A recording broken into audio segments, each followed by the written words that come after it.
When Adrian Vale woke at dawn, the first sound he heard wasn't the muted hum of the city skyline below his penthouse, but the soft clatter of breakfast dishes from the private kitchen.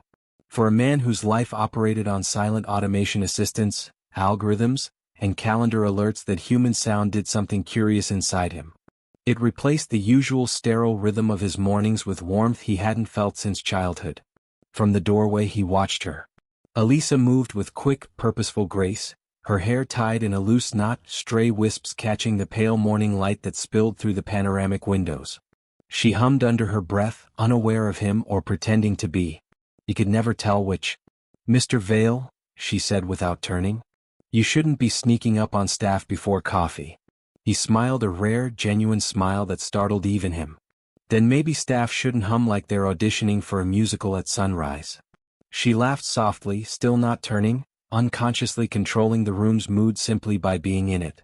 That, he realized, was her quiet power. Adrian Vale, 34, founder of Cinercom Global, worth several billions, feared by competitors and envied by half of Manhattan's boardrooms, had learned to measure everything: risk, loyalty, loss in precise columns. But Elisa Hart defied measurement.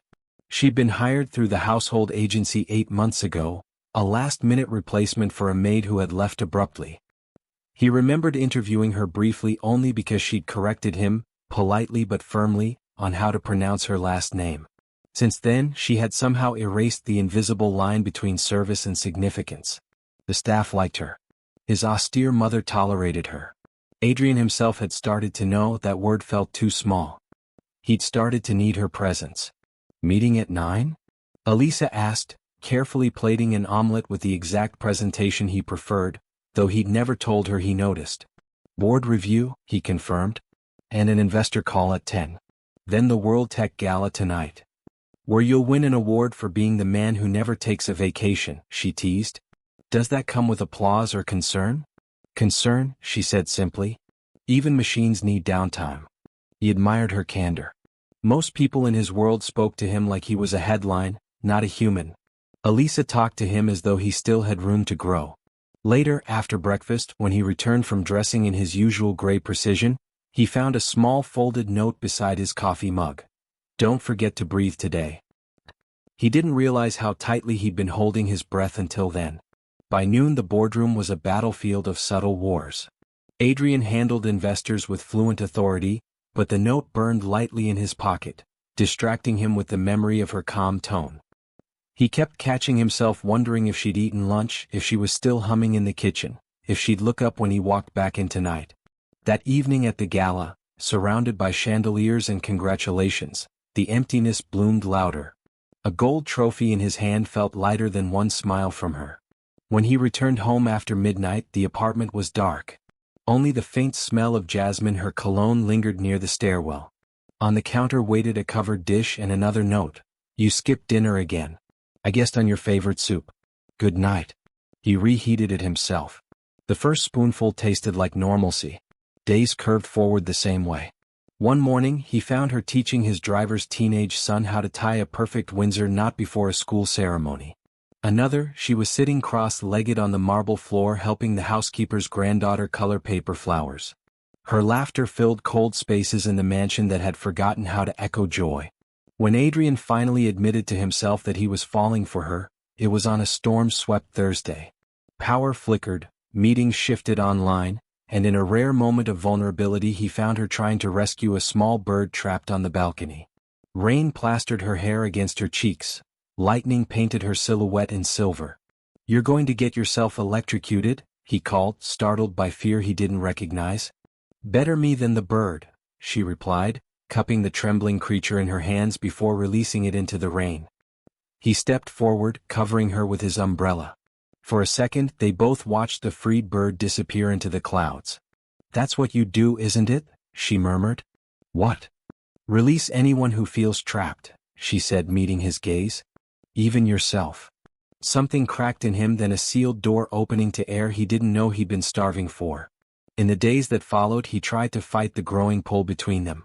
He told himself she was an employee, that perception mattered, that love stories across social divides sounded noble only in films. But each time Elisa walked into a room, all his logic bent around her like light through crystal. One evening after his mother's charity dinner, he found Elisa alone in the study, restoring order to shelves that didn't need ordering. The soft lamplight haloed her skin. "You're off tonight," he said quietly. "I couldn't sleep. Because some of us actually enjoy working for a man who argues with the world and wins," she said, smiling faintly. "It's fascinating." Adrian stepped closer. "And you? You never argue?" "Only when it's worth it." "Is this worth it?" he asked, voice lower now. Her breath caught. "That depends on the outcome." He had never been unsure in negotiation until that moment. "Then let's find out." He kissed her. Not commanding, not claiming, simply discovering. She trembled, then melted into it, like she'd been waiting for this surrender as long as he had. From that night on, boundaries blurred. The billionaire and the maid became two people rebuilding meaning. Secret dinners. Laughter over spilled wine. Long conversations about ordinary things he'd forgotten mattered. Favorite books, childhood fears, what freedom meant when you could buy anything but peace. Months passed. The city learned rumors. Adrian Vale, notoriously private, seen smiling. His board whispered that love had softened him. Staff whispered it had saved him. When, a year after meeting her, he proposed with a simple band rather than a gemstone the size of remorse, Elisa's eyes filled not with surprise but with quiet certainty. "Yes," she whispered. 1,000 times yes. That night, his mother raised one delicate eyebrow but said nothing. Even she could see the change. Her son, the empire builder, had finally built something worth more than ownership. They planned a modest ceremony, her request, by the lake on his country estate. Invitations went out. The press speculated wildly. For once, Adrian didn't care. He'd found the only headline that mattered. Then, exactly 2 weeks before the wedding, Elisa disappeared. No note this time. No goodbye. Just an empty wardrobe, her phone left on the bedside table, and a trace of jasmine clinging to the sheets, ghost evidence that love had lived there once. He stood alone in the silent room, the city's neon reflections trembling on the glass walls around him, realizing that all his billions couldn't buy what had just been stolen, trust without transaction. And for the first time, Adrian Vale didn't know where to begin looking. Morning bled into noon, yet the apartment remained untouched, as though time itself refused to move until she returned. Adrian stood in the doorway of the bedroom she had made into a home. The faint scent of her perfume clung to the curtains. Her worn paperback novels lined the side table in tender defiance of his minimalist decor. Nothing suggested struggle, only deliberate absence. The housekeeper found him still there hours later, his tie discarded, suit jacket over a chair. "Mr. Vale, she left me this," Marta said softly, handing him a sealed envelope. His pulse hammered as he tore it open, half afraid the paper might vanish before he finished reading. Inside were just 5 words written in her neat, looping script. "Please don't look for me." At the bottom, a single initial E. Logic should have accepted that. She was gone by choice. Pride should have kept him still. But every instinct honed through years of empire building screamed for action. You don't lose assets, you recover them. You don't retreat, you investigate. By afternoon, his chief of security, Davis, was on the line. "Find her," Adrian ordered. Discreetly. "No media leaks. I want to know everything: travel, phone records, last purchases, the agency's file." "Understood," Davis replied. That night, Adrian sat alone in his penthouse office, the skyline pulsing like a heartbeat he could no longer keep rhythm with. The world still wanted pieces of him: emails, contracts, decisions, but all he could think of was the sound of Elisa humming while washing strawberries, the curve of her handwriting on that cursed note. 2 days later, Davis returned with a file thin enough to make him uneasy. "Nothing suspicious, sir. Her background checks from last year hold up. Born in Vermont, moved to the city 5 years ago. No criminal record, modest savings, no new accounts since she left. We traced a bus ticket purchased yesterday morning. Destination, New Haven, Connecticut." "Yes, sir." "From there the trail ends." Adrian stared at the ticket copy, the blank box where destination details should appear.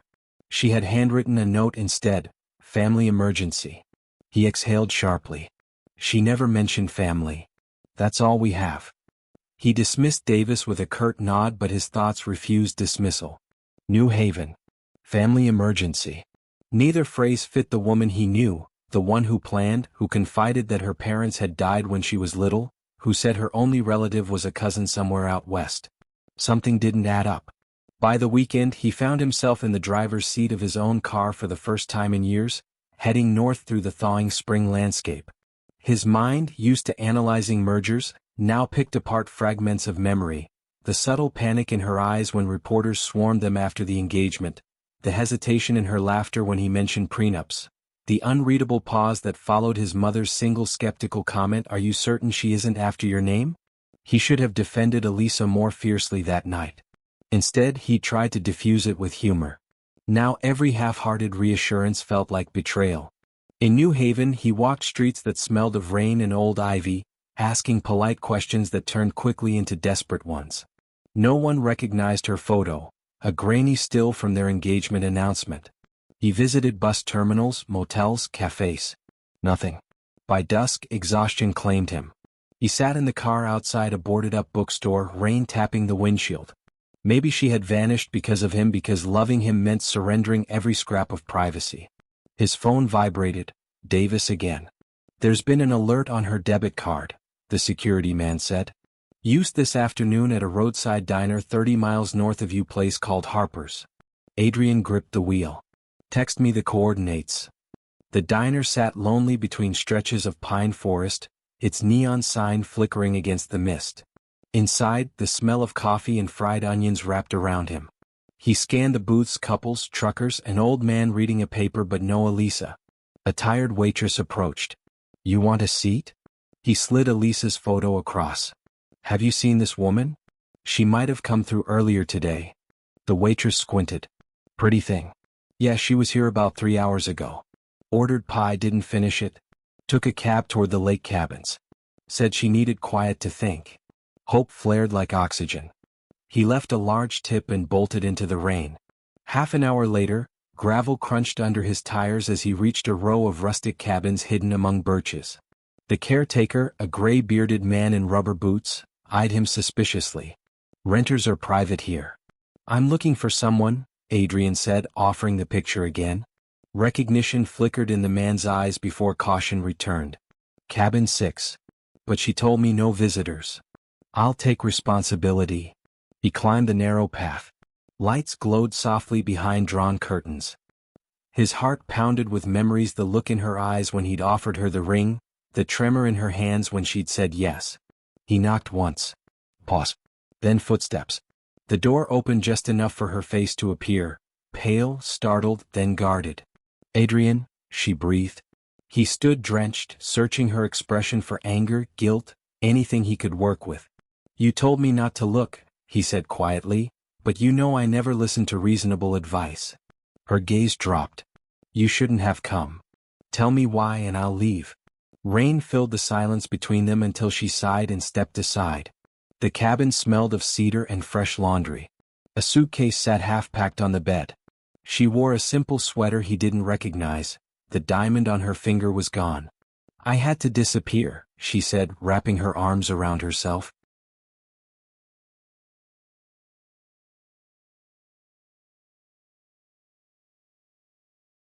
"From me? From everything that comes with you." He took a slow breath. "If the press." "It's not the press." She opened a drawer, pulled out a small manila folder and handed it to him. Inside were old documents, birth certificates, letters, medical forms, all bearing a name he'd never seen. Elisa Hartwell. "Not Hart. That's my real name," she said softly. "Hart was my mother's maiden name. I changed it when I moved here." "Why hide it?" "Because my family owes money. Bad money. My father borrowed from people who don't forgive debts. I thought they'd forgotten until 2 weeks ago." Her voice trembled. "A man came to the apartment building asking about me. I panicked. I couldn't risk you getting dragged into it." He absorbed her words like someone replaying a nightmare, slower each time. "You could have told me. We'd have handled it. You protect companies, Adrian, not people. That's what you're trained to do." He flinched at the accuracy. "But you love me," he said, half question, half plea. "I do," she admitted. "That's why I had to go. They can't threaten what they can't find." He sank onto the edge of the bed, staring at the rain-blurred window. The empire he commanded had contingencies for everything except this, for the fragility of love colliding with fear. Then let me help now, he said finally. Let me pay whatever they demand, settle it. She shook her head sharply. It's not that simple. It's not about money anymore. It's what they want in return. What could they possibly want from you? She hesitated, eyes darkening. Not from me, from you. They know who you are. Outside, thunder rolled over the lake. Adrian's reflection in the window looked like a stranger, a man realizing that every safeguard he'd ever built was a lattice of glass. Adrian didn't speak at first. He walked to the small fireplace, struck a match, and watched the flame catch as if lighting might create order out of chaos. The storm outside fused with the storm under his ribs. Start from the beginning, he said quietly. Elisa hesitated, pulling a thread from the hem of her sleeve. After my father died, the debt passed to my brother. He borrowed again, trying to pay it off. By the time I realized, he was working for some very wrong people. I left Vermont, took my mother's name, and kept moving. Then I met you. When the engagement made the news, they saw the name again. Reappearance was inevitable. He listened, every corporate instinct translating her confession into threat assessments, motive, leverage, exposure, but the echo beneath was heartbreak. So they expect ransom, he said. They expect opportunity, she corrected. You're headline rich. People like them love a spectacle. They want you desperate enough to make mistakes. He turned toward her. And you thought disappearing was a solution? It bought time, she said. If they believe I vanished, maybe they lose interest before anyone gets hurt. Maybe, he repeated, bitterness in the syllable. You could have trusted me. Her eyes lifted to his. I was protecting you, Adrian. He laughed softly without humor. Everyone keeps saying that, the board, my security, my mother. No one ever asks if I want protection. Would it change anything? She whispered. He crossed to her, the space charged with everything unspoken. Yes. Because right now it feels like my love wasn't enough reason for you to stay. She stepped back, guilt shadowing her face. Love doesn't cancel danger. No, he said gentler now, but it's the reason we face it together. A knock cut through the tension. Elisa tensed. You didn't? No one knows I'm here. The knock came again, forceful this time. Adrian motioned for her to stay behind him, opened the door cautiously. Davis stood outside, soaked and grim. How? GPS in your car? Davis interrupted. Sorry, sir. When you didn't report in, he froze at the sight of Elisa. So the lady's safe. Adrian exhaled. For now. What did you find? Cross-reference came back, Davis said, stepping inside. Debt collectors tied to a syndicate out of Boston. Operate under a charity front, the Everard Foundation. They've laundered money through tech acquisitions. Small ones. They probably noticed her name in your corporate filings for the staff benefit fund. A chill slid through Adrian. They reached into my systems? Just enough to send a message. Davis handed him a tablet wrapped in plastic. A photo filled the screen, his car leaving the penthouse garage, time-stamped that morning. A caption beneath in bold white text. Tell Vale to check his pulse. Clock's ticking. Elisa's hand flew to her mouth. They're watching you. Trying to rattle me, Adrian said evenly, though his chest tightened. And succeeding. We should call the police, Davis urged. No, Adrian said. They'll leak it, make it public. That's exactly what the syndicate wants. He shut off the tablet. I built a global network precisely to manage risk. Now I'll use it. He turned to Elisa. I can protect you, but you have to trust me fully this time. No half-truths, no vanishing acts. She nodded slowly. You mean aside from the part where thugs with cameras want to ruin you? Especially that part. He reached out. She hesitated, then let him pull her close. Even soaked and trembling, she fit perfectly against him, proof that some designs don't unravel, they reveal. They left before dawn, Davis driving behind them. The lake disappeared in fog as they wound south toward the city. Elisa watched the trees blur into ribbons of gray. Where are we going? Somewhere safer, Adrian said. Another penthouse? A house I never listed publicly. Only 2 people know it exists, me and the architect. We'll regroup there. Hours later, the car rolled through a discreet gate overlooking the Hudson. The property was all glass and stone, hidden behind trees. Inside it smelled of new wood and rain. Elisa walked through the open living room in silence, taking in the view that stretched endlessly toward the skyline. "You built this just to hide?" "To think," he said. "Back then I believed isolation was control." She turned toward him. "And now?" "Now I know it's loneliness disguised as discipline." She looked at him as if memorizing this rare admission. "Then maybe we start by thinking together."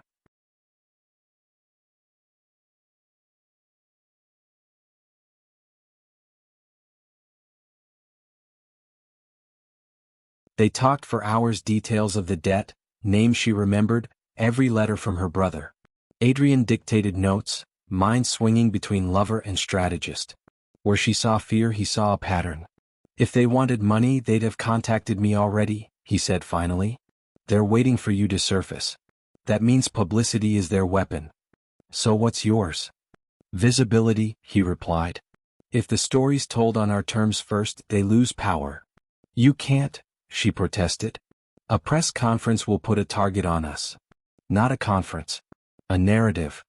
He paced to the window, phone in hand. "I still own a media platform. We'll release an article about charitable partnerships, highlight our upcoming merger, sprinkle in rumors of wedding delays due to travel logistics. Nothing personal, just noise control." Elisa shook her head, half amused despite herself. "You're treating criminals like competitors." "It's the same game," he said. "They thrive on secrecy. I weaponize transparency." Davis reappeared with coffee. "Sir, you realize they might escalate? Then we'll escalate back, legally and quietly." He looked to Elisa. "You'll stay here under guard." Her expression crumpled slightly. "More gilded confinement." "Temporary," he promised. "Until." The phone rang. A number with no ID. Davis moved to block him, but Adrian answered anyway. Static, then a measured voice. "Mr. Vale. You have something we want." He kept his tone calm. "Name your price." "Not price. Presents. You'll host your beautiful fiancée at the charity gala next week. Smile for the cameras. Pretend everything is normal. If you cooperate, she stays untouched. If not, well, your company firewalls aren't as solid as you think." The line clicked dead. Elisa stared at him. "They know about the gala?" "Apparently the entire world does." He placed the phone down carefully, like lowering a weapon. "Then we do as they say for now. Let them believe control is theirs." Davis frowned. "You're walking straight into their stage." "No," Adrian said, eyes narrowing. "I'm setting one of my own." That night, fog rolled up from the river like smoke. Adrian stood on the terrace, city lights distant, heart split between fury and fear. Elisa stepped beside him, wrapping a blanket around them both. "Tell me the truth," she said. "If this goes wrong, what then?" "Then I'll make sure no harm reaches you," he said. "At the cost of what?" "Everything else." He met her eyes. "Do you regret loving me?" She shook her head. "No. I regret underestimating what loving you would demand." Lightning flashed far away. He drew her closer. Between thunderclaps, their breathing synced, small defiance in a world determined to script them apart. The next morning brought strategy rather than solace-coded emails, secure lines, contingency plans filed under innocuous names. Elisa watched him work, both awed and frightened by the brisk precision that had once built empires and now built invisible fences around them. At noon he looked up from his tablet.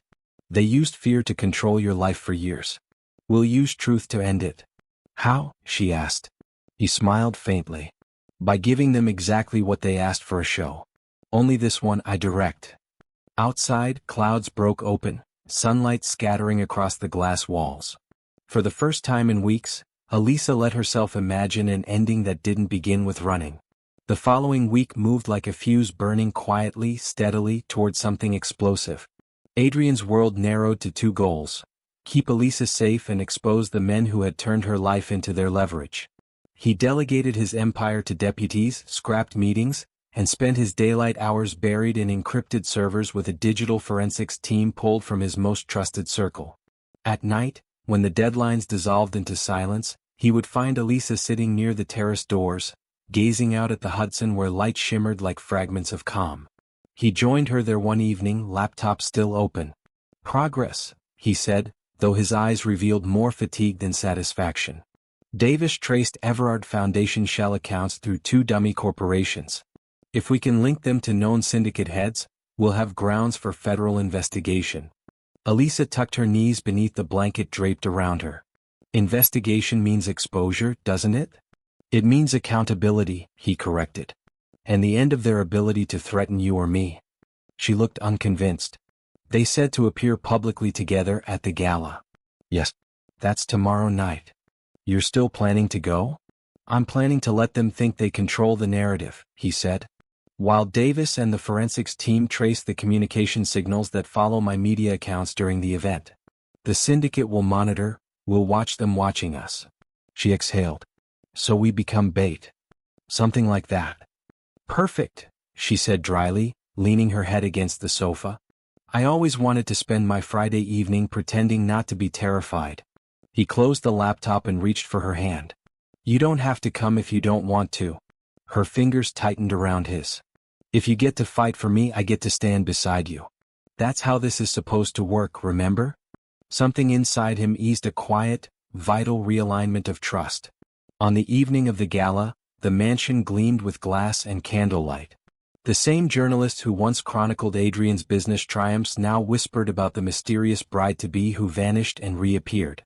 Cameras flashed as their limo pulled up. Adrian helped Elisa out as though the world were not a web of threats. She wore an emerald dress simple enough to make luxury irrelevant. When she caught his gaze, her smile was small but steady. Inside, among crystal chandeliers and silver trays, the air pulsed with curiosity. There they are, someone murmured as they entered, and every head turned slightly. Adrian's instincts cataloged faces automatically: potential allies, potential enemies, potential threats disguised as guests. Davis, dressed as a catering supervisor, gave the briefest nod from across the room. The plan was moving. Every contact signal from Adrian's public-facing accounts would be mirrored through secure routers to a monitoring truck outside.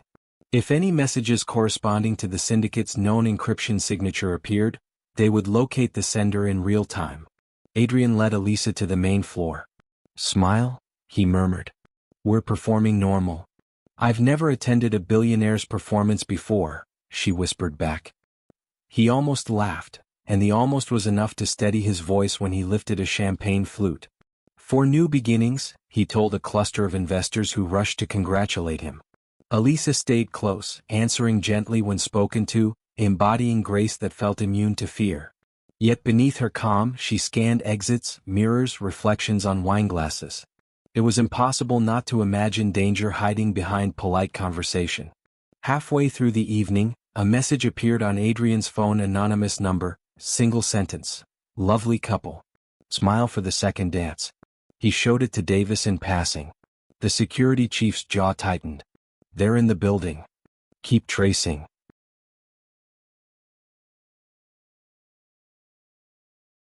The orchestra shifted to a new rhythm. Couples drifted toward the dance floor. Adrian turned to Elisa.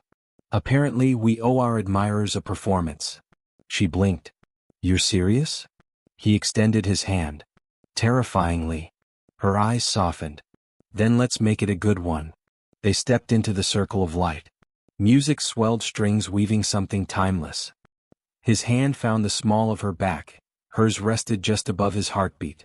4 minutes they moved together, quietly defiant, surrounded by flashbulbs that captured the illusion of perfection. To outsiders it looked like wealth-flaunting romance. To the two of them it felt like risk wrapped in trust. As the final note lingered, she tilted her head slightly, whispering, There's a man near the balcony doors, gray suit with a scar by his ear. He hasn't blinked once. Adrian followed her glance without turning fully. The man fit the pattern exactly, 2 still eyes scanning, 1 earpiece glinting. Noted, he said under his breath. Keep smiling. They separated amid applause. Adrian moved toward the balcony, pausing to greet a donor. Davis shadowed his steps. The scarred man turned away, slipping through a side exit. Davis signaled 2 operatives to follow. Minutes stretched into an hour. Elisa remained inside under the eyes of polite society, pretending everything was normal. Then chaos, fast but controlled. A muffled shout, a crash from the hallway, and Davis appeared again, adjusting his earpiece, poker-faced. "Target detained," he mouthed across the room. Adrian's relief was silent but palpable. He guided Elisa toward a quieter corridor, away from the cameras. "What happened?" she asked when they were alone. "He tried to plant something, a listening device or explosive. We're not sure yet." Davis intercepted him. Her voice shook. "My God." "It's over," Adrian said, though he knew that was premature. "For tonight at least." Back at the Hudson house, after the guests, headlines, and adrenaline, the silence returned heavier than before. Elisa sank into the couch, fatigue blurring her edges. Adrian loosened his bow tie, poured 2 glasses of water, and sat opposite her. "I watched you out there," he said quietly. "You didn't flinch." "I did inside," she admitted. "But I remembered what you said, face it together." He touched her knee lightly. "You were braver than half the board combined." She smiled faintly. "Does that come with stock options?"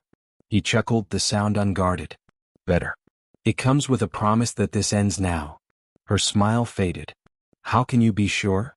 He lifted his phone, showing incoming data feeds. "Our trace identified 3 devices sending identical codes to one server. Location triangulated to Boston. The FBI Cyber Task Force owes me favors. By morning they'll have everything." "And the man they caught?" "Local authorities are questioning him under fabricated charges. We can't risk leaks until the others are in custody." Elisa rubbed her temples. "I wanted to believe disappearing would protect you. Instead, it dragged you deeper than I ever imagined." "You gave me the first reason to care about something beyond control," he said softly. "I was never going to let fear undo that." She looked up, eyes glimmering. "You make it sound like love is a business pivot." "In my world," he replied, "both require risk management. But only one makes risk worthwhile." Outside, dawn began erasing the horizon's darkness. The ache in her chest eased slightly as she leaned into his shoulder. The fragile peace between them felt earned, provisional, alive. He whispered, "Tomorrow everything changes." "What do you mean?" "Tomorrow the world learns a different story, that the ever-untouchable Adrian Vale fell in love, faced his ghosts, and refused to lose to them." Her answer was a quiet, exhausted laugh. "Just make sure the world believes the ending. Leave that to me." Somewhere far from the river house, men stared at blank screens as their servers went dark, their fortunes freezing into evidence logs. Inside the quiet room, 2 people sat beneath the first honest sunlight they'd shared in months, not yet victorious, but finally awake to the simple possibility of safety. The sunlight streaming through the wide windows the next morning seemed too clean to belong to the same world that had threatened them yesterday. Adrian woke before Elisa and stood for a long while watching the golden bands move across the floorboards. Peace felt foreign, fragile, a brief ceasefire signed by the universe to let him breathe. Downstairs, the security team moved quietly through their routines. The phones had stopped buzzing sometime before dawn. He brewed 2 cups of coffee and carried one upstairs.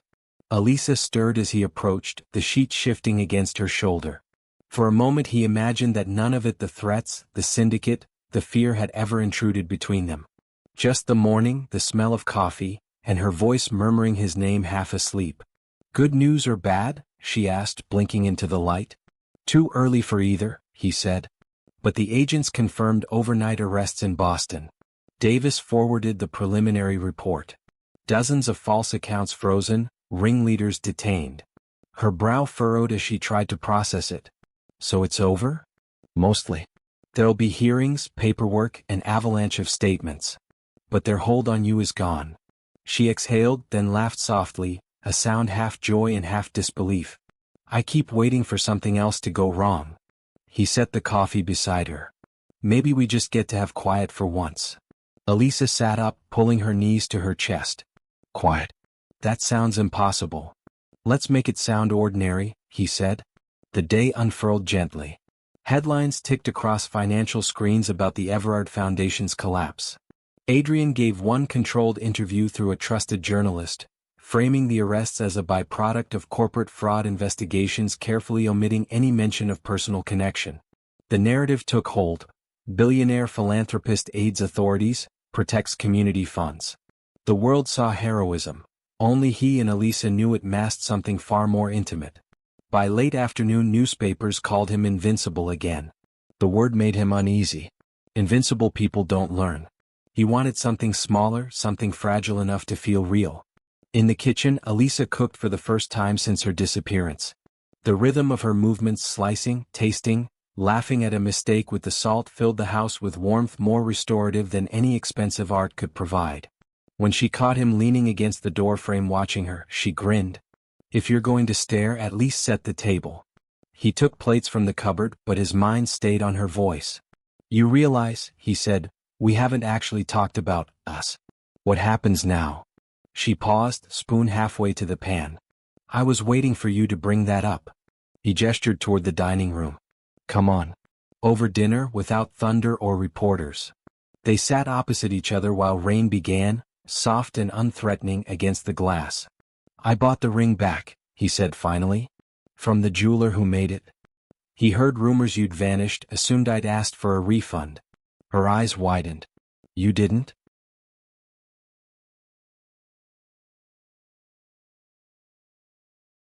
He shook his head. "I couldn't." It felt like admitting defeat. He reached into his pocket and placed the small velvet box on the table between them. "I don't know whether you still want this. Maybe it's symbolic now. You decide." Elisa touched the box but didn't open it. "I kept thinking about what you said, that love's the reason we face things together. But last month I faced them by running away. I need to learn another way to be brave. Then let's learn it together. Are you sure you want to keep learning with someone who attracts newspapers and criminals?" He smiled faintly. "That description fits both of us at this point." She laughed, tears pushing through the corners of her eyes. "You always have an answer. Only when it matters." He took her hand across the table. Outside, lights from passing boats scattered on the water like slow fireworks. She opened the box, then simple band, silver in the candlelight, the same one she'd returned to its drawer before she vanished. "I don't need a lake ceremony," she said. "No cameras. Just time. Time I can give." She slipped the ring on again, twisting it slightly as if learning its weight anew.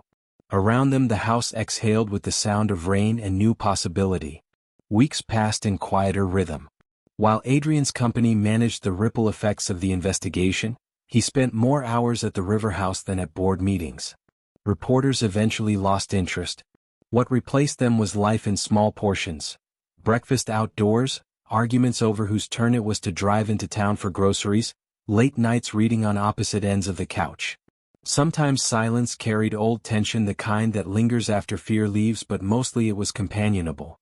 One afternoon, while sorting mail, Elisa found an envelope postmarked from Vermont.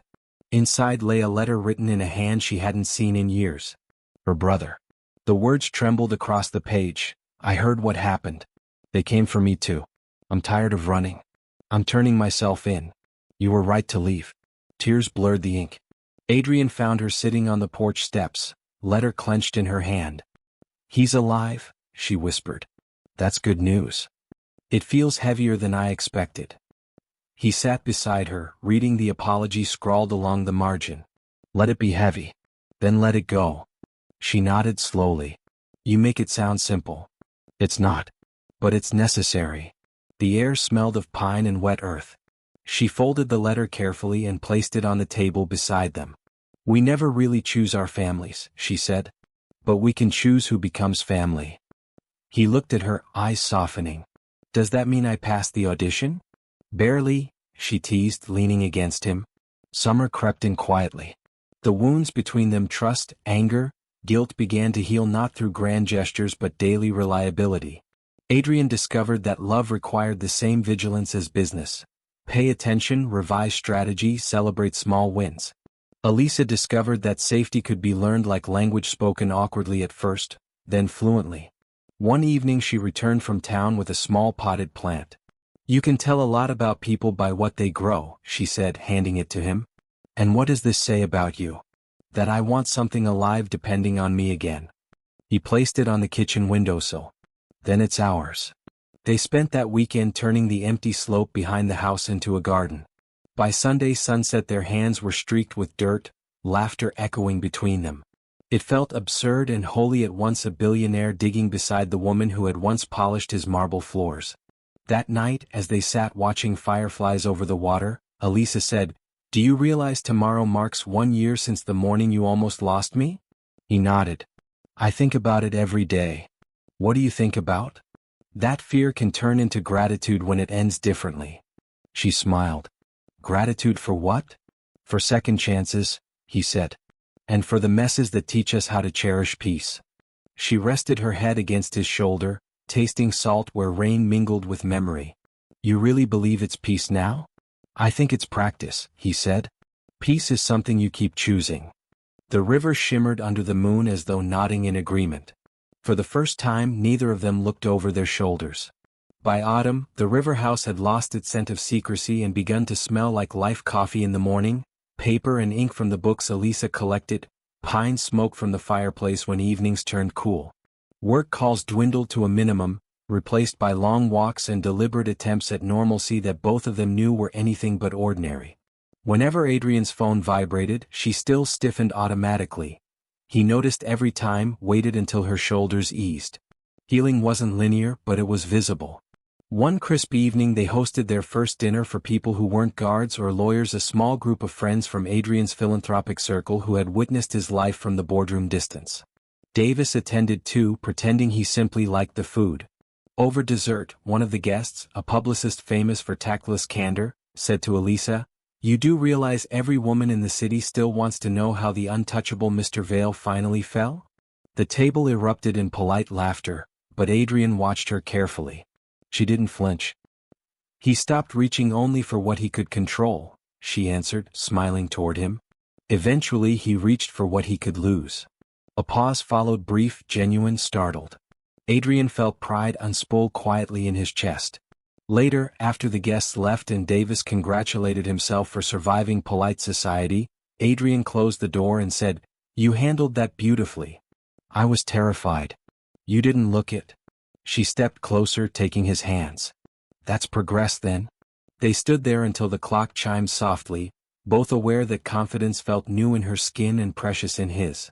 By late October the case against the syndicate filled headlines briefly, names no one recognized, sentences no one cared enough to read. The noise faded like weather. The world's attention turned elsewhere. For Adrian and Elisa, that anonymity was a gift disguised as indifference. They began traveling on weekends. Tiny coastal towns, mountain trails, anywhere without boardrooms. In a fishing village on the Maine coast, Elisa bought him a notebook stamped for things money can't buy. He pretended to roll his eyes, but later she found pages filled with notes, not figures, not projects, but fragments of thought.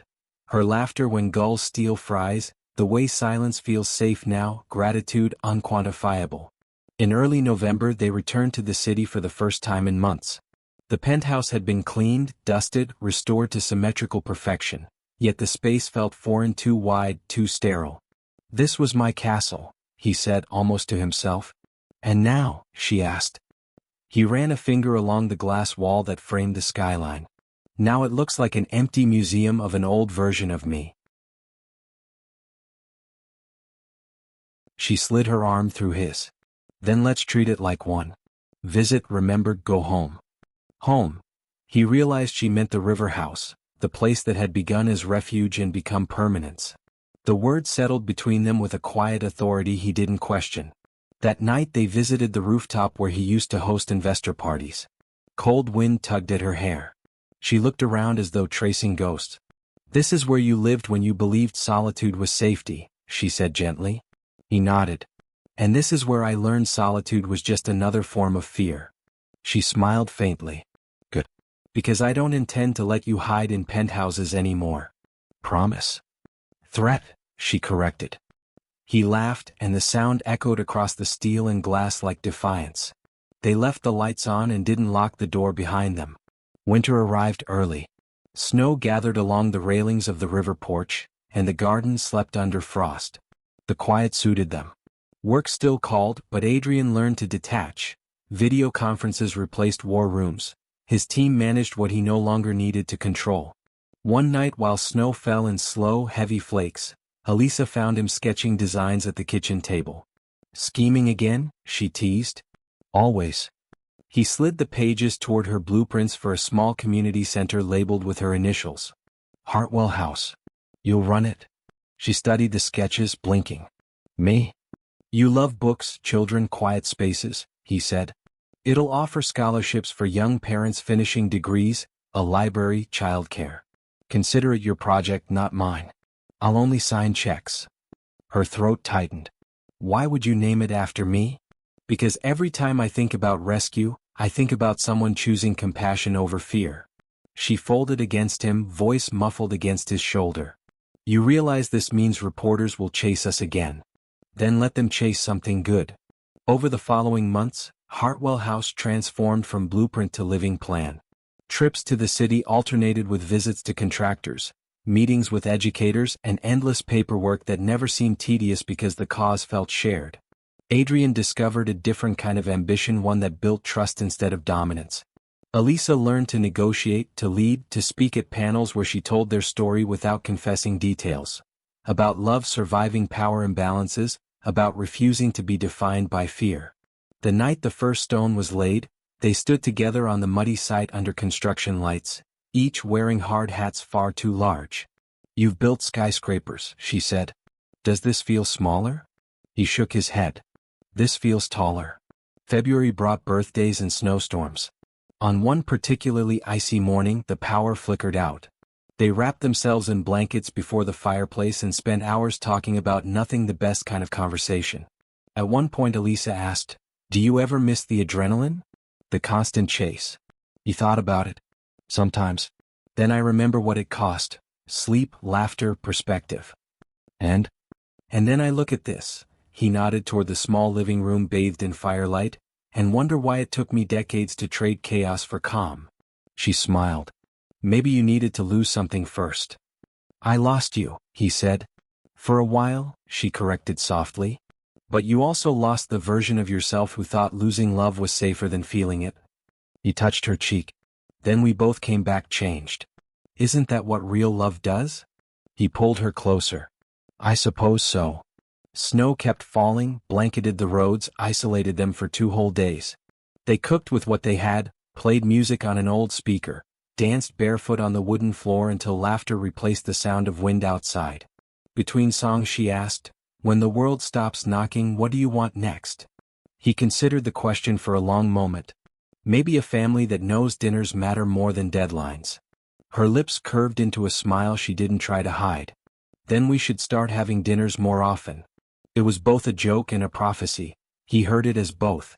By spring, water ran loud again near the rocks, and the garden they planted began to wake. Tulips pushed through thawed soil, tentative but determined. The world kept moving, slower than before but steady, and within it 2 people who had once been defined by fear found themselves defined by ordinary things. Sometimes that was all the miracle anyone needed. Halfway through planting a new row of seedlings one afternoon, Adrian paused, dirt on his hands, watching Elisa laugh at a stubborn branch that refused to stay upright. What? She asked. Nothing, he said. Just verifying that miracles exist. She threw a handful of soil toward him. You're impossible. Exactly, he replied, grinning, and bent beside her again, the earth cool between their fingers, life beginning exactly where the danger had ended. The morning the first letters announcing the opening of Hartwell House went out, Adrian woke before dawn. Habit, he thought, but this time the silence didn't feel like loneliness, it felt like anticipation. From the bedroom doorway he watched Elisa sleeping in gentle rhythm, her face half hidden by the pillow. Even after 2 years of building, planning, waiting, the sight of her still did something to his pulse that quarterly prophets never could. He brewed coffee and scrolled through overnight messages. Davis had sent a single-line update, security sweep complete. Site all clear. Another message came from the project coordinator, press expect arrival at 10. Local families already gathering. By the time Elisa appeared, hair damp from the shower, sunlight streaming around her, the day had already begun to feel monumental. She tugged on a light blue dress, laughed when she caught him staring. You look like someone about to launch another empire, she teased. Maybe just a better one, he said. They drove out together to the renovated building near the edge of the city. Once an abandoned library, its stone facade now gleamed newly sanded, the engraved sign above the doors reading Hartwell House Community Center. Banners fluttered in the spring breeze. Local kids chased each other across the lawn. Reporters and photographers milled around waiting for their arrival, but the atmosphere was more neighborhood fair than press circus. Still, when the crowd noticed them, the shift in energy was instant applause, camera clicks, the hum of curiosity reigniting. Adrian stepped out first, smiling with a practiced mix of humility and authority. Elisa followed, accepting a bouquet from a small girl who presented it with solemn pride. "Thank you," Elisa said, kneeling to the child's level. "Are you going to come read here?" The girl nodded enthusiastically and ran back to her mother. Adrian caught the exchange and felt the applause as background noise to something larger, confirmation that good attention could exist too. When he took the podium, his speech was brief. "This building stood empty for years," he said, voice carrying easily. "Today it opens again because a few people refuse to believe that loss is final. Hartwell House is for anyone who needs a second beginning. I happen to know something about those." Laughter, a ripple through the audience. He turned slightly toward Elisa. "And credit belongs mostly to the woman whose name is on the door. She taught me that beginnings aren't investments, they're choices. And choices are only true wealth." The applause that followed was genuine. Elisa's cheeks flushed pink. She approached the microphone only long enough to say, "There's coffee inside. And books. Both heal more than you think." Inside, the room smelled of new paint and paper. Shelves lined the walls, stacks of donated books waiting for readers. Volunteers guided visitors through classrooms where small desks waited for future scribbles. Kids darted everywhere, eyes wide. Elisa moved through the crowd, answering questions, signing forms, laughing easily. Adrian watched from near a window, struck again by the paradox. The same woman who'd once feared being found was now deliberately visible, radiant in her purpose. Davis sidled beside him, still wearing the earpiece he refused to surrender. "You did good, sir." "We did," Adrian said. "When's the last time you saw a headline without your name tied to scandal or profits?" "Today, hopefully." Davis grinned. "Maybe I'll find a quieter job now." "Unlikely." A sudden commotion near the shelves caught their attention, a stack of donated boxes toppling as a young boy overreached. Books scattered, no harm done, laughter following the tumble. Elisa knelt to help him, head tilted, coaxing the child back to cheer. Watching her, Adrian felt a kind of awe he hadn't known he was capable of anymore. It wasn't grandeur, it was equilibrium. When they finally left near sunset, the sky burned with amber and lilac. The first day had been perfect by any measurable standard. As they drove back along the river road, Elisa leaned her head against the window, tired but content. "You still think the world's ready for quiet?" she asked softly. "I think we're finally immune to the noise," he said. She smiled. "Don't underestimate noise, it always sneaks back." He reached for her hand between them on the console. "Then we'll outlisten it." Weeks passed, and life settled into an ordinary rhythm that felt extraordinary precisely because it was so calm. Elisa ran workshops twice a week, taught literacy classes, wrote grant proposals. Adrian split time between headquarters and the center, embracing the unfamiliar pleasure of small victories measured in stories rather than quarterly returns. One afternoon, a man about 60 arrived at Hartwell House asking for Elisa. His coat was old, his hands rough, but his eyes were clear. Adrian watched from a distance as they spoke quietly in one corner. Later, she found him in the office upstairs, visibly shaken. "Do you remember I told you my father died years ago?" she said. "He didn't?" "Not exactly." He set aside his papers slowly. "Explain." "He disappeared to escape the debts, left my brother and me thinking he was gone. The man downstairs is him." She sank into the chair opposite. "He's been clean for nearly a decade. He read about the arrests, traced me here." Adrian absorbed the weight of it. "Do you want to see him again?" "I already did," she whispered. "And I told him the truth, that forgiveness isn't free but it's possible. I think I found closure." He nodded, unsure words could improve that sentence. For once, silence was eloquent enough. When she left his office, he looked at the window beyond her and realized that stories didn't end when danger vanished, they unfolded quietly afterward, in decisions like this. Summer returned. The gardens outside the center flourished, tended by volunteers who called themselves Elisa's Army.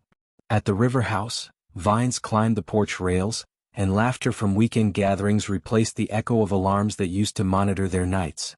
On a lazy evening in July they picnicked on the lawn watching fireflies appear. She stretched out on the blanket, tracing shapes in the darkening sky. "Do you ever think about the first time we met?" she asked. "All the time," he said. "The woman humming in the kitchen before sunrise." She chuckled. "And the man pretending not to watch her." He leaned on his elbow beside her. "Do you know what I thought that morning? Probably something about efficiency or payroll. I thought the noise of dishes might be the sound of peace." She turned to face him, eyes shining. "You always were a poet trapped inside a spreadsheet. Maybe you excavated him." A breeze carried the faint scent of jasmine, the same fragrance she used to wear when their story began. It made the years between feel both endless and immediate. They stayed there until the moon climbed high. Finally she sat up, brushing grass from her hair. "We're incredibly lucky," she said. He nodded. "Luck, choice, stubbornness. Take your pick." She took his hand, kissed his fingers one by one. "Let's call it earned." The river whispered agreement, steady and unending, as if time itself had paused to listen to two people who had once measured life in fear and now measured it in moments exactly like this. September drew in slow and golden, and the days followed an almost rhythmic perfection that both of them distrusted.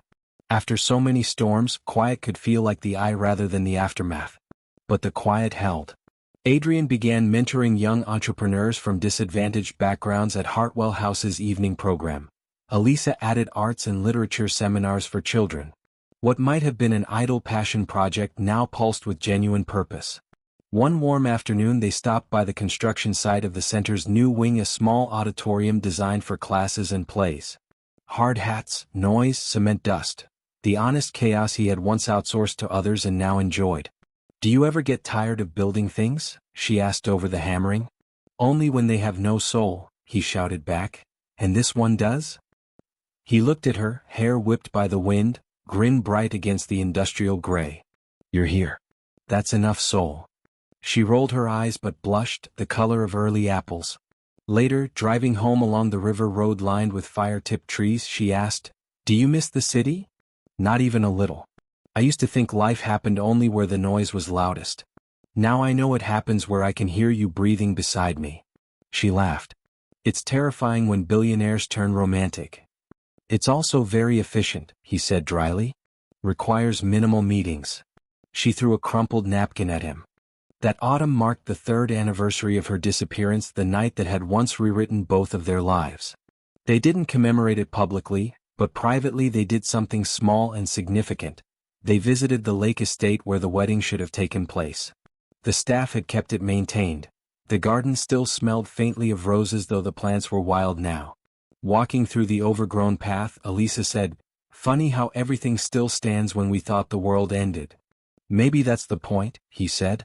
"The world waits until we're ready to see it again." They found the pier where the ceremony canopy had been planned. Water lapped quietly against the posts. For a while neither spoke. Then she reached into her bag and pulled out a folded envelope. "What's that?" "My vow," she said. "I wrote it before the accident. Never got to say it. Want to hear?" He nodded. Her voice wavered but held steady. "I wrote that you taught me what courage really is, to build walls high enough to protect people, then learn to take them down when love knocks. I promised that if fear ever appeared, I'd meet it holding your hand." She tucked the paper back into her purse. "I think you kept that promise," he said quietly. "I think I forgot it first," she replied, and the honesty between them had never sounded so tender. He pulled her into his arms, and the lake mirrored sky and memory together until they couldn't tell which was which. At the end of the year, Hartwell House hosted its first winter gala, a modest event despite donors wanting spectacle. The goal was to fund scholarships and celebrate milestones. Adrian avoided the spotlight, preferring to watch Elisa handle speeches. She was radiant in a deep red gown, confident without script. "There are people here tonight who built walls for survival," she told the crowd. "It's okay to have them. It's also okay to outgrow them. These walls are coming down brick by brick, every time we gather inside this house." Applause swelled, followed by music. Davis, still employed despite yearly threats of retirement, whispered to Adrian, "You really are obsolete, sir." Finally, Adrian said, smiling. Afterward, while guests lingered over dessert, Elisa found him near the exit doors. You disappeared. Admiring from a safe distance. You should have said something. People wanted to thank you. They already did. They thanked you. She slipped her arm around his waist. We're a package deal, remember? Then it seems I'm getting thanked enough. Days snowed into each other through December. One night, as they unpacked boxes of year-end reports, Elisa said, I got invited to speak at a national literacy conference next month. It's in San Francisco. That's wonderful. I want to go alone, she added quickly, reading his reaction. He froze only a breath before nodding. Of course you do. I need to, she said gently. Not to run. To prove to myself I can leave and still come back. He reached across the table, covered her hand. Then you'll go and you'll come back. And I'll be here with dinner and terrible television. Promise? On my entire portfolio. She laughed. That's serious. This is serious, he echoed. When she flew west 2 weeks later, the house felt both larger and smaller at once. He filled the space with small tasks, visited the center, pored over progress plans, yet found himself glancing at the clock more than he wanted to admit. Each time her text pinged a photo of the ocean, a comment about a speech relief came disguised as irritation. On the fourth night without her, he realized something essential. Dependence isn't weakness when it's chosen. He had spent most of his life proving self-sufficiency. Now his greatest proof of strength was missing someone without losing himself. When she returned, suitcase rolling across the wooden floor, he didn't wait for poetry. He simply reached for her and she laughed into his shoulder. See? I can leave and still find my way back. That compass necklace worked, he said, touching the gold pendant she wore, the gift he'd given long ago. Its shine caught the lamplight like a promise fulfilled. As the new year began, life unfolded in patterns less cinematic but more real. Deadlines, delays, laughter, mild disagreements over grocery lists. A newspaper profiled Hartwell House again, calling it the philanthro love story that refuses to end. Adrian showed her the headline, amused. You're officially a genre, he told her. You're the subplot, she replied. In the evenings they began drafting a book proposal together, a narrative about building second chances. Not a confession, not gossip, just a chronicle of how empathy rewires ambition. He handled structure. She wrote feelings into paragraphs precise enough to make editors cry. Sometimes, mid-sentence, they would glance at each other and realize the improbable symmetry of it all. The billionaire who chased silence now crafting words about listening, the maid who vanished finding her voice in every line. Late one night she said, if someone asked for advice from us now, what would you tell them? He thought, smiled. That love isn't an equation. It's an experiment repeatable only if you keep both variables honest. And I'd say, she added, yawning, never underestimate the power of good soup and better forgiveness. They stored the draft on his laptop and titled it The Impossible Quiet. When the moon rose pale across the Hudson, Adrian looked out through the glass wall, the same wall that once reflected only himself. Now it reflected two shadows side by side, the simplest architecture of all. Spring returned with rain, the forgiving kind that smelled of clean beginnings. The first shipment of books for Hartwell House's countrywide literacy initiative arrived in crates stacked like treasure chests across the lobby. Volunteers buzzed around, laughing about floor plans, while children dodged among them balancing comic books on their heads. Adrian, carrying 2 cartons himself, felt absurdly alive in the noise. Numbers no longer defined success, faces did. That afternoon, after the workers left, Elisa wandered through the quiet building, fingers brushing spines that waited for readers. It's huge, she murmured. When I imagined helping, I never thought it would look like this. He leaned against a pillar, smiling. I never thought anything that mattered would come from walking into my own kitchen at dawn either. That's where all dangerous adventures start, she teased. Unsupervised kitchens. They shared an easy laugh, a sound that still surprised them both sometimes. Outside, the weather changed fast, sunlight slipping behind thick clouds, thunder echoing across the river. Elisa moved to close the windows as rain swept in sideways. You know what this reminds me of? She called. The storm the night you found me by the lake. I remember the fear, he said, joining her to help with the shutters. But I also remember thinking that maybe fear was just love's shadow. She tilted her head, considering. Shadow meaning proof? Meaning shape, he answered. We notice it only because light exists again. When the last window latched, they stood facing each other, damp hair in their eyes, laughter caught between breath and memory. Then lightning flashed so close that the room stuttered white. The power jumped out. Silence followed, immense and intimate. Generator? She asked. Basement, he said. Stay here, I'll. No. Team effort, remember? They descended together, finding torches along the wall. The smell of rain thickened underground, mixing with dust and metal. When he reached the switch, something faint flickered, an old echo, the memory of other emergencies, darker ones. He froze a second too long, her hand slid into his. Still with you, she said quietly. He flipped the switch, the hum of machines returned. Light buzzed alive across the staircase. When they reached the top again, she looked at him and shook her head with a rueful smile. We could write a manual about surviving metaphors. Maybe that's the sequel, he said. The world seems to like our first chapter. They stepped back into the rain-washed night. The city glowed faintly beyond the river. Their reflection shimmered in puddles like ghosts who had turned solid again. 2 weeks later, Adrian received an invitation from an international foundation honoring humanitarian entrepreneurs. They want me to speak in Geneva, he told Elisa over breakfast. You're going, right? I don't know. It feels like stepping backward back to rooms full of people measuring worth by net gains. She stirred her tea thoughtfully. Maybe they need to see a different measurement for once. He studied her across the table. Would you come with me? Her smile held warmth and mischief. Only if we can sneak away after the speech to walk somewhere nobody important knows our names. Deal. The lake outside Geneva was glass still when they arrived, mountains mirrored perfectly in it. At the conference, the main hall buzzed with translators' voices and the clink of coffee cups. When Adrian took the stage, the applause felt distant. His focus narrowed to the woman sitting 2 rows from the front, notebook poised. He began without notes. I used to think value could be audited, he said. Then I learned that the most profitable thing I ever did was lose control for long enough to learn compassion. The hall grew quiet. My company once measured success in zeros. Today we measure it in stories. There's someone here who reminded me that rebuilding matters more than building. He gestured slightly toward Elisa, and a wave of faces turned. She's why I'm here at all.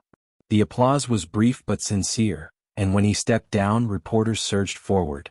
He deflected questions with polite efficiency, guiding Elisa away before flashbulbs reignited old ghosts.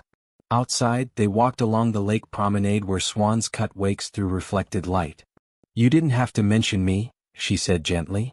Yes, I did, he said. The story is incomplete without the truth that rescued it. She slipped her arm through his. You used to edit everything. I finally found an editor I trust. They laughed together. Wind carried the sound across water to dissolve among ripples. Later that night, from their hotel balcony overlooking the lights of the city, she said, You realize our book will get published now. People will want more details. Then they'll get the real ones, the quiet habits, the work, the patience. Not just the romance they think they want. Do you think they'll believe it? They don't have to, he said. We do. Back home the world didn't change dramatically, which turned out to be the best part. They devoted mornings to writing, afternoons to the center. People no longer approached them out of fascination but out of genuine collaboration. Even Davis admitted boredom, though his definition of peace involved new surveillance equipment. One rainy evening a delivery van arrived with the first printed copies of The Impossible Quiet. Elisa ran her hand over the cover, reading their names side by side. It's strange, she said. Seeing our lives condensed into chapters. It's not our lives, he answered.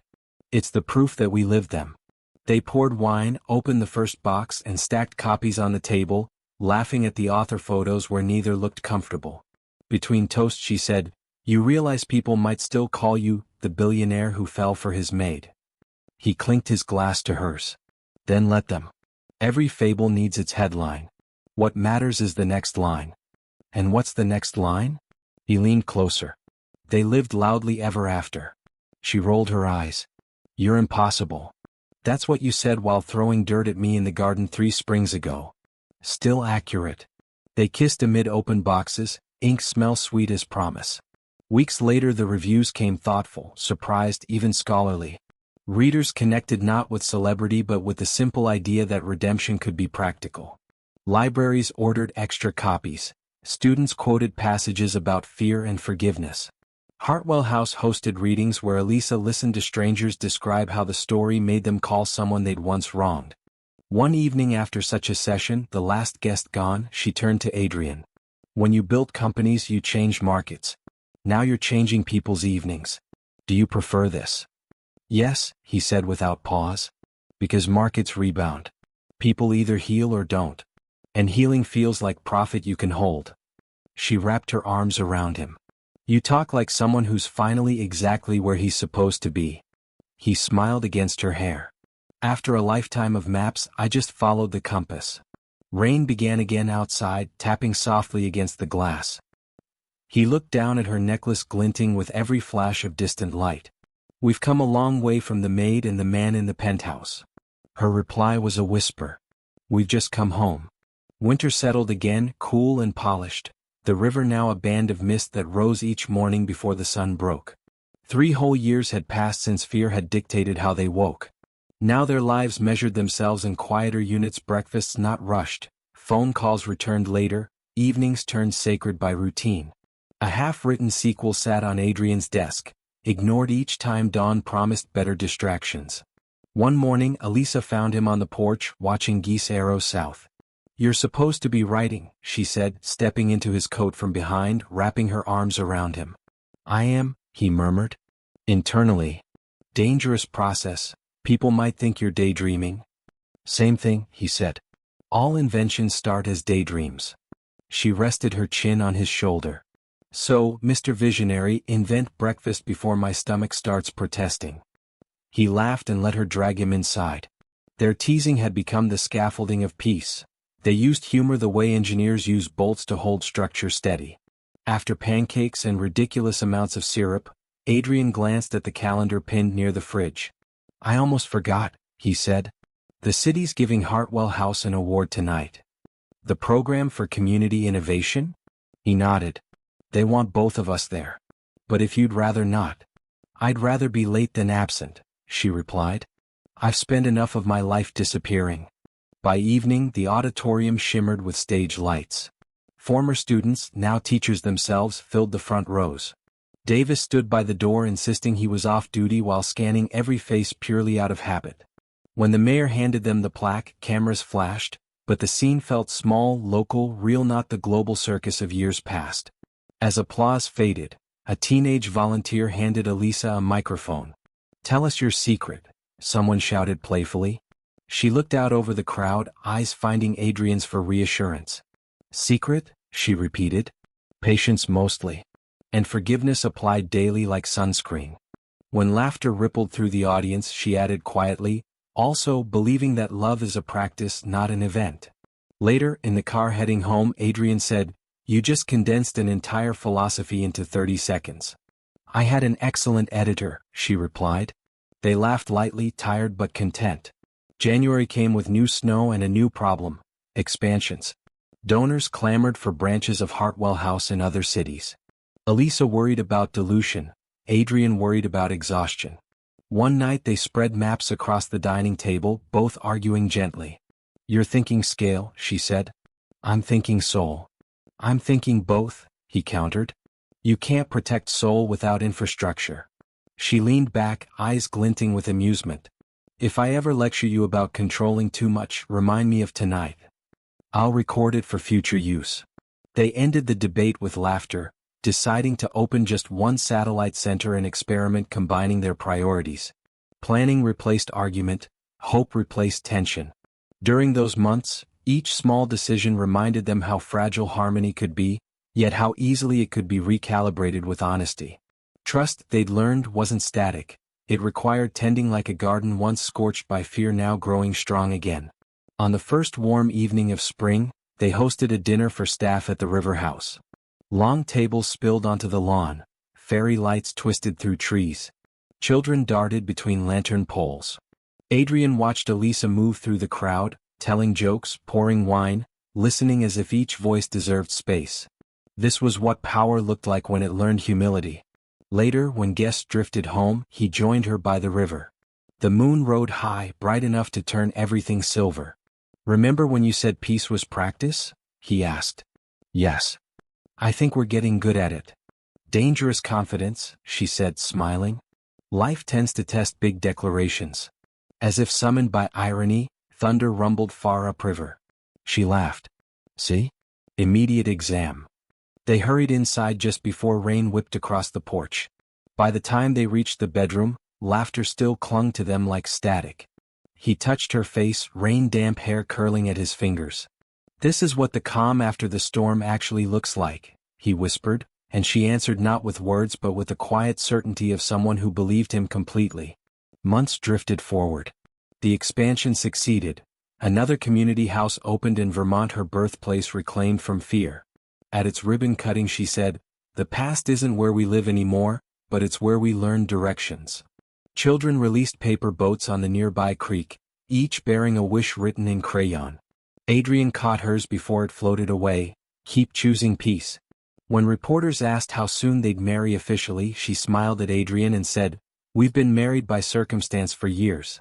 Paperwork can wait, love can't." The quote went mildly viral. Strangers online debated the semantics of happiness. They ignored it all, celebrating with pie from a local bakery instead. Late summer arrived again, warm, full of small harvests. One evening, after guests left, they found a letter in the mailbox addressed in unfamiliar handwriting. It came from a woman in another state who had read their book. Her words spilled raw and plain. "Your story stopped me from walking away from mine. I decided to stay to fix what's broken. Thank you for reminding me that disappearances can end with returns." Elisa read it twice, voice trembling slightly. "Maybe this is what all the noise was for," she said. "To reach a stranger we'll never meet." He nodded. "An outcome even my spreadsheets couldn't predict." They framed the letter and hung it at the community center's entrance, small proof that stories could be functional structures too. The next year, on a morning bright with impossible clarity, they finally married. No press, no planners, just a handful of friends on the backyard lawn where the tulips bloomed again. Davis officiated, uncomfortable in a tie. Elisa wore an ivory dress simple as sunlight. Adrian's vows were a single line, "I promise to keep learning the language we built together." Hers answered, "I promise to keep translating it back into laughter." Applause burst like joy confined too long. Afterward, while music played from someone's phone, they danced barefoot on the grass, the same way they had danced once amid danger. Only now there was nothing to survive except happiness. They kissed under string lights that hummed quietly, each bulb reflecting tiny versions of their joined hands. Beyond the yard, the river ran steady and unconcerned, as if promising continuity. Later that night, after guests left, they sat on the porch steps surrounded by flowers and leftovers. Elisa rested her head on his shoulder. "What do you think the future looks like?" she asked. He considered the question. "Probably messy. But ours." She smiled drowsily. "Mess I can handle." Inside, the clock ticked, the house creaked, far-off traffic murmured. Ordinary sounds. Beautiful because they meant they were alive and together to hear them. He looked into the darkness where water whispered against stones. 3 years ago everything I built seemed monumental," he said. "Now the only architecture that matters is this." He touched her hand, and the home inside it. Elisa closed her fingers around his. "Then let's keep building." They stayed there until stars dissolved into the first gray hint of morning, until the chill of dawn suggested coffee and continuity. When they finally stood, the light behind them caught the gold compass pendant at her throat, throwing a flash toward the horizon, brief, brilliant, and enough.